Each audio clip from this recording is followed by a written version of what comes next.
Hello, I'm Robert Ellsberg. I'm the publisher of Orbis books.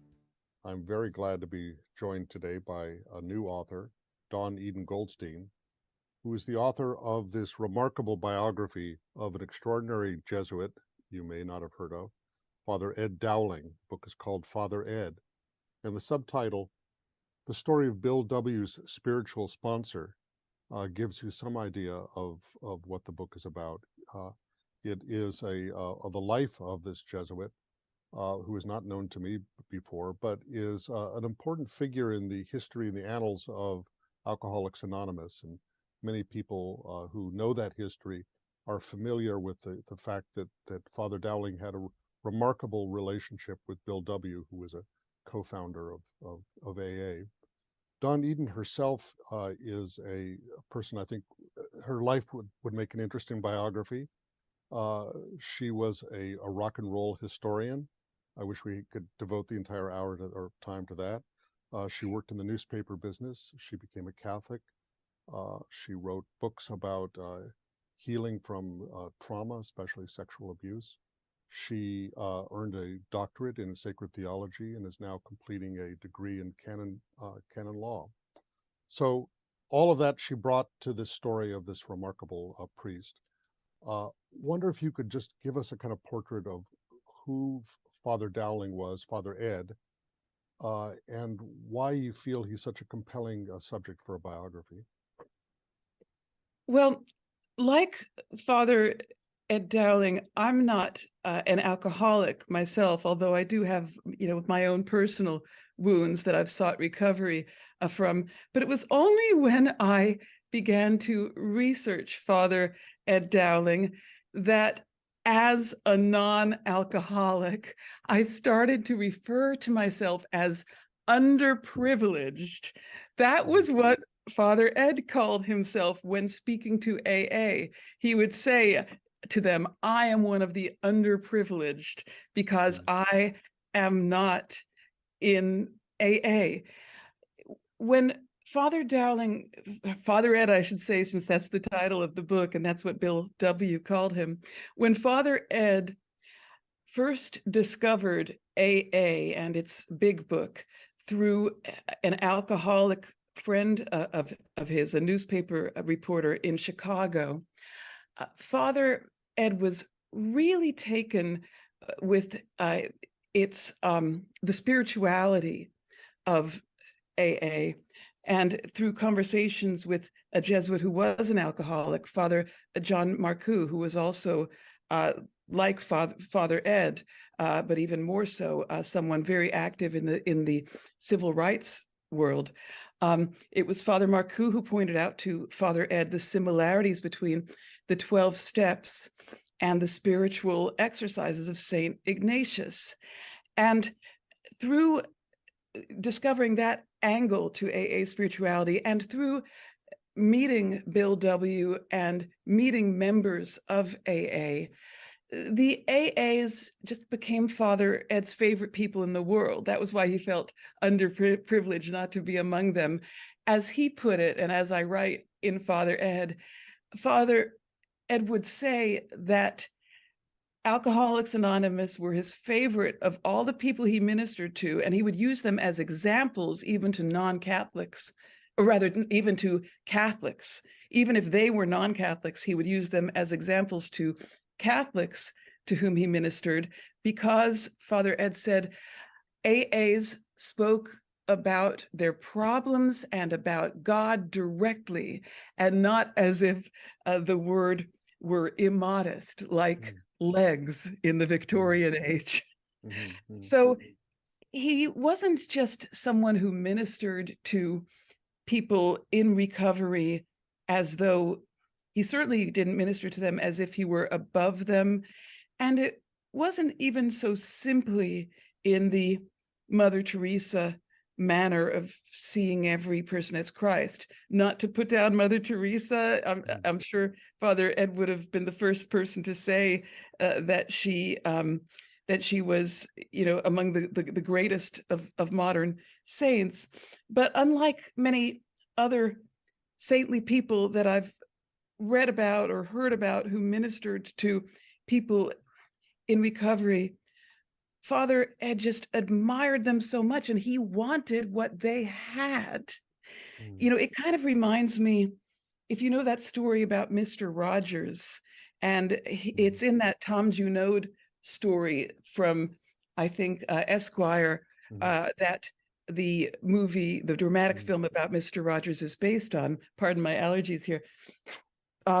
There's this story about Mr. Rogers visiting a a handicapped and developmentally disabled young man, and at the end of his meeting with this young man who just, you know, idolized him, Mr. Rogers leaned over and said, "There's something that I'd like you to do for me. Could mhm, you pray for me?" And the mm, young man, it was such an affirmation of his dignity to know that there mm, was something that he, in his own, in his own, you know, feeling, you know, in the midst of the world, that here he was lacking something, that he mhm, didn't have things to give, to feel that he had something that Mr. Rogers needed, really elevated him in terms of recognizing his own dignity. It affirmed him. And that kind of affirmation is what Father Ed gave to every person with a problem who mm. approached him. And that's why I found him so personally inspiring. Well, you tell a fascinating story also about his formation as a Jesuit and what that training was like in the kind of old school. And of course, the Jesuits were, had this tendency to focus on education, and they would often, get multiple degrees and be in that kind of elite sort of world. And it was remarkable that Father Ed was a bit of a misfit there, and that Yes. he had and what were the kind of qualities that drew him to people who were sort of on the margins, and see people who were sort of broken. That wasn't necessarily where you usually found a Jesuit priest in those days.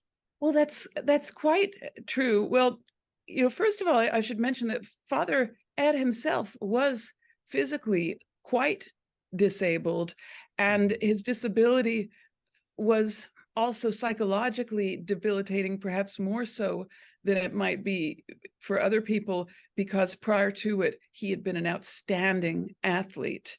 Hmm. When he was in high school, well, from childhood, he had played sandlot baseball in his neighborhood in St. Louis. And then from high school and in college, he shone at every sport that he entered, particularly baseball. He tried out for the minor leagues. He scored some runs off the Chicago White Sox when they came to play against his team at St. Mary's Hmm. Hmm. College. Hmm. Um, but you know, when he was in the Jesuit juniorate, when he had just made his initial vows and was 23 years old, he one day was out for a walk in the I think um, the river valley that's near where the Jesuit novitiate was in Missouri, and he felt a twinge in his leg, and it was the beginning of ankylosing spondylitis, which is a severe form of arthritis Hmm. that causes the joints to calcify, and the spaces, I guess, between the joints to calcify. So Father Ed went through life with this stiff spine and also a stiff leg, so he could get around only with difficulty with a cane. He used to joke that he was turning to stone, or that he was Hmm. becoming his own Hmm. tombstone. So with regard to your question about the Jesuits, in his time, and perhaps after as well, it was said that there were two levels or classes in the Society of Jesus in the United States. There were the leapers and the creepers. Hmm. The leapers were the ones who just went from strength to strength and were, you know, the super brains of the church, getting all those degrees, certainly at least one doctorate. And the creepers were the ones who just got the theology that they needed in order to get ordained and to take what were considered the lesser, jobs, such as parish work, Mm-hmm. in perhaps. Chaplains, and Yes, yeah. exactly.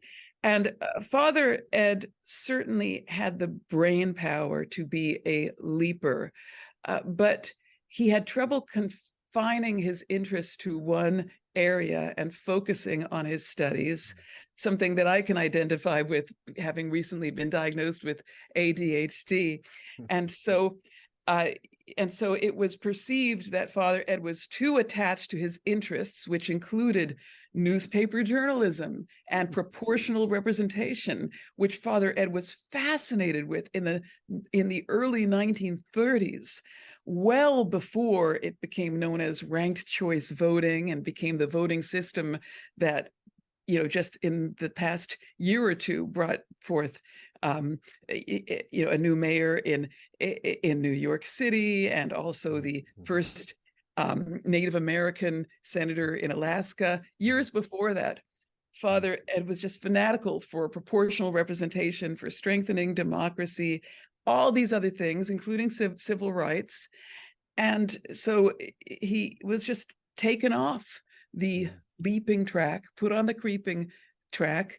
And, the Jesuits were, some of them, not all of them, but some of them were embarrassed about him, even when he died after having touched so many thousands, if not millions, of lives during his lifetime through his work with Alcoholics Anonymous and the Cana Conference, which was for married couples, and through his work with Recovery Incorporated, now Recovery International, which was for people with anxiety.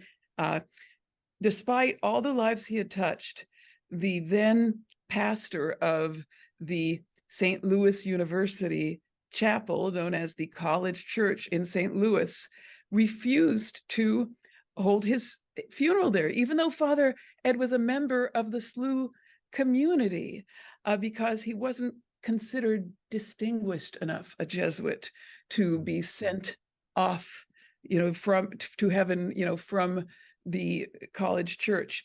And so the Jesuit provincial at that time in 1960 actually had to intervene to call the pastor and to order him under obedience to bury Father Ed from the college church. That really tells you something about how he was viewed in his time. I got the feeling that he'd had his own kind of experiences of suffering and brokenness, and Yes. it gave him just tremendous empathy and compassion for other people. And now a kind of turning point in the book is this famous meeting when Father Ed actually seeks out and goes to meet Bill W. He's heard about AA, he's been reading about it, he wants to go meet him. Bill W.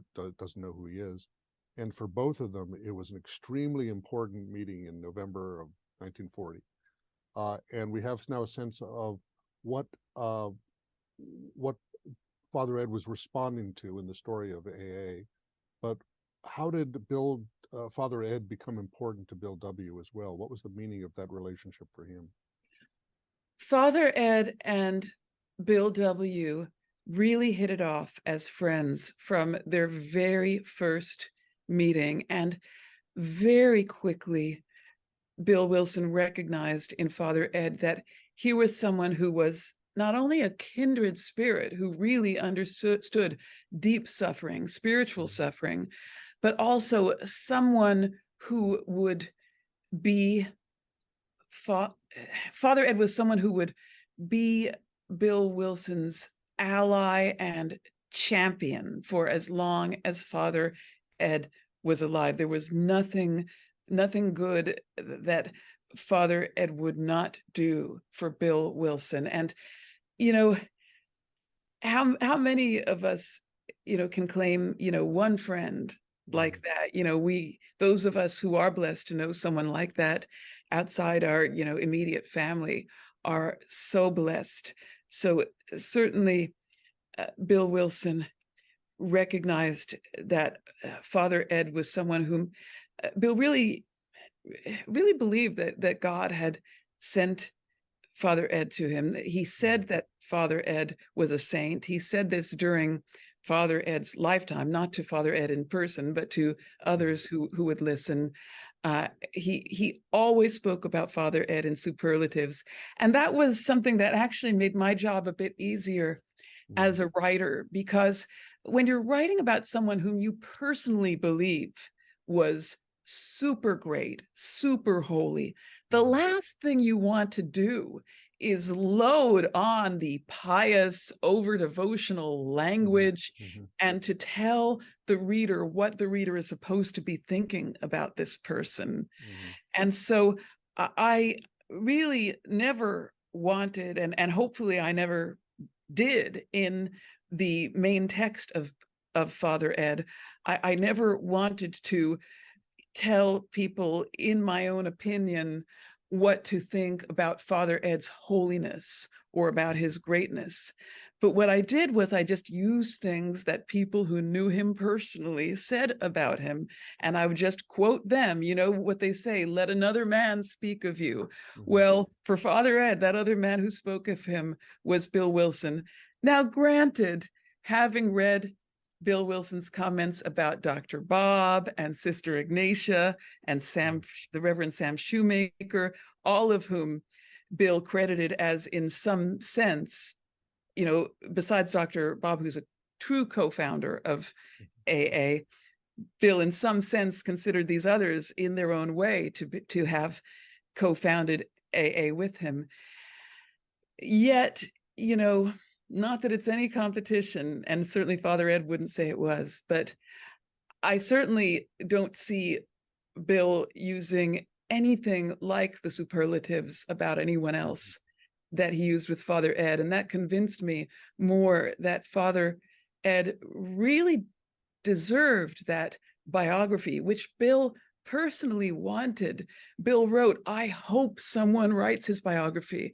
And for 62 years after Father Ed died, many people tried to write his biography, at least as many as I can count on one hand. Serious people who really, you know, did some work, wanted to write a whole book about Father Ed's life, and they didn't. And once I started researching the archives about Father Ed, I discovered why they didn't, because there was just too much. You know, it's like, where do you stop?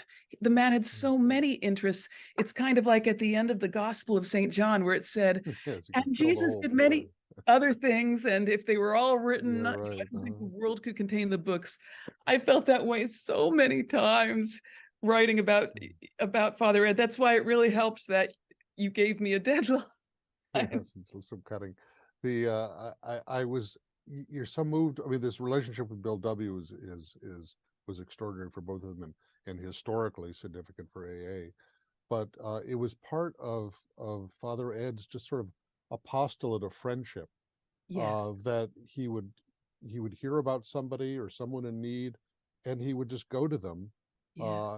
You know, just trudging through the rain and the snow with his cane and his crippled legs, and to be by the bedside of somebody, or a young person who was struggling with something, or a marriage that was in trouble. There was this you know, he like the Gospels, you say, sort of, he went around doing good.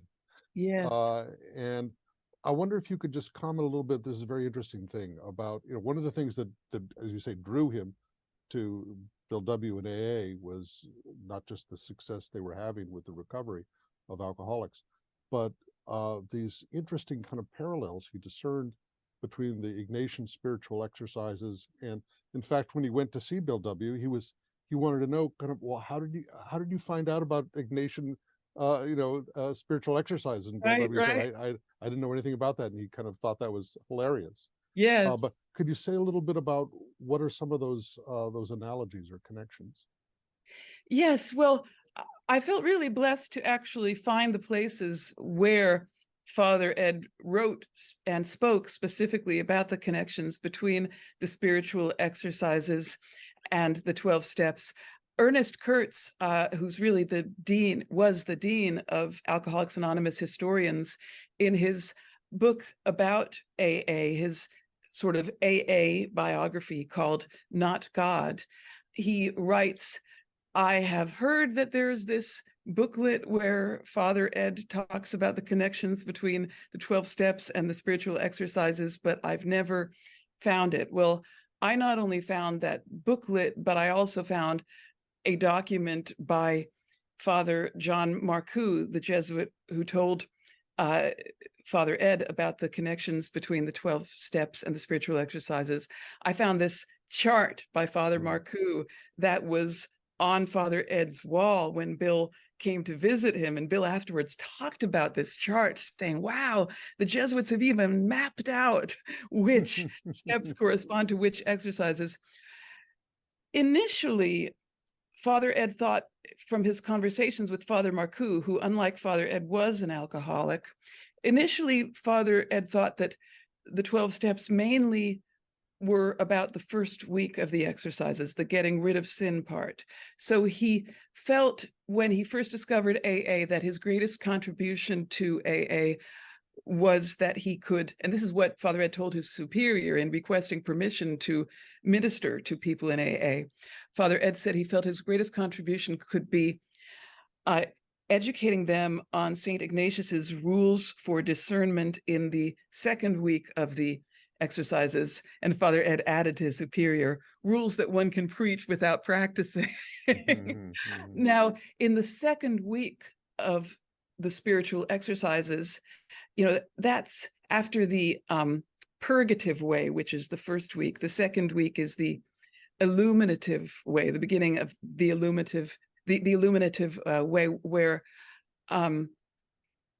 the person who has begun to purify himself or herself from sin now is seeking to actively grow in grace and to get to the next level where he or she has to be in order to achieve deeper unity with God in the unitive way.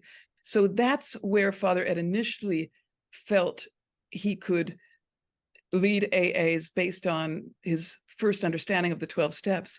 But there's also something very interesting, which I only discovered when I was deep in my research for the biography of Father Ed, which is that, by about 15 years into his discovery of AA, when Father Ed is speaking to a clergy conference about the 12 steps and the spiritual exercises, he starts to speak about how AA also has parallels to the second, the third, the fourth week of the spiritual exercises.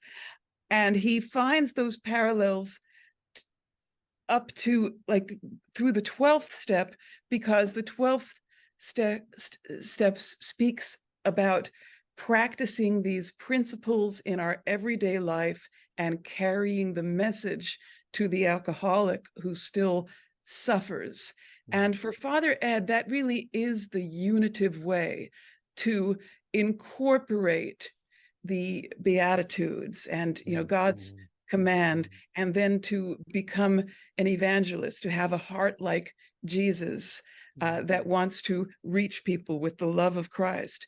Father Ed felt that the person who practices the 12 steps is really on his or her way to that type of union with her higher power. Let's just, we only have a few more minutes. Let's talk a little bit about how Father Ed sort of speaks to today. One of the things that really struck me was, that this story back in the 30s and the 40s, this is a time when Catholics pretty much lived in their own separate world.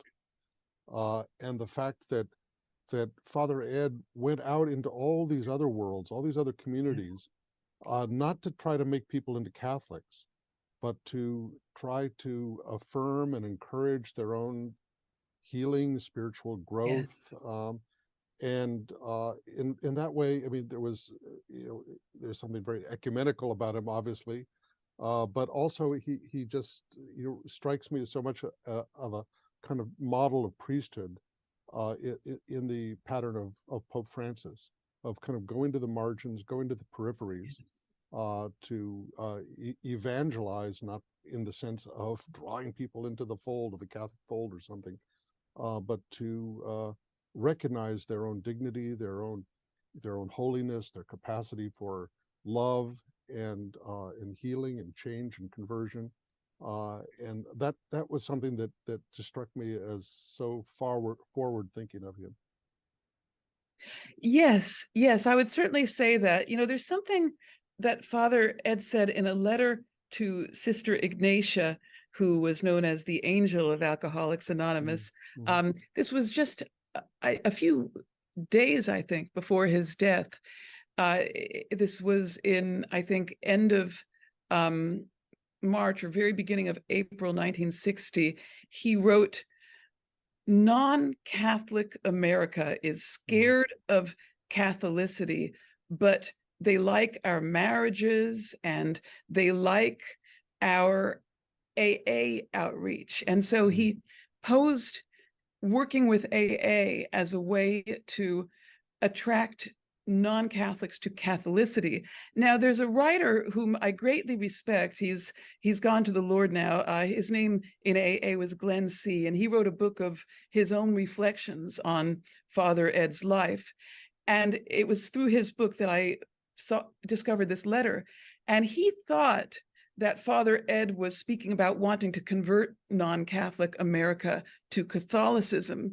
But in Father Ed, I point out that if you look at that letter carefully, he doesn't say Catholicism. He doesn't say non-Catholic America is scared of Catholicism.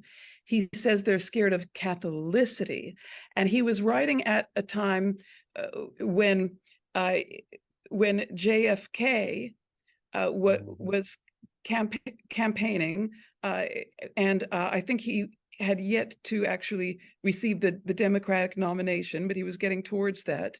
And there was a great deal of anti-Catholic animosity being directed at JFK. And so for Father Ed, he felt like that sort of fear of JFK and what he stood for was really a fear of the Catholic social teaching and the Catholic approach to social justice. And that's Catholicity for him. And so he felt that non-Catholics could find Catholicity, the social teaching, the teaching about the dignity of every human person and about democracy, that non-Catholics could find that more attractive if they saw it in action through the actions of AA, where people are carrying the message of AA in a way that's, Father Ed believed, directly analogous to carrying the gospel. Well, I could talk to you about this book all day, and we've had many conversations. I look forward to many more. But our time is running out, and I just want to again thank you very much for writing this wonderful book, and urge everyone to read it. Father Ed, the story of Bill W.'s spiritual sponsor. Thank you very much, Don. My pleasure. Thank you, Robert.